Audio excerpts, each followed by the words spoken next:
marka labaad waxaan salaamayaa dadka sharaf sare ee halkan عمره قال له rag iyo dumarba هو دعوة تدريس الكلام شرف sare Axmed Maxamed Islaam عمره صح ما عمل إلا بحر عمر كذا waxaan salaamayaa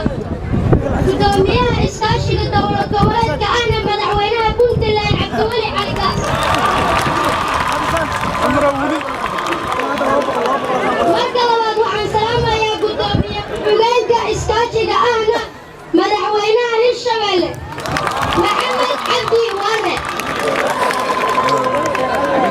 marka saddexaad waxaan salaamayaa madaxweynaha dowlad goboleedka Galmudug يقلع سحوه يقلع معك عمره وسحوه marka afraad waxaan salaamayaa madaxweynaha Koonfur Galbeed Shariif Xasan Sheekh Aadan wabillahi tawfiiq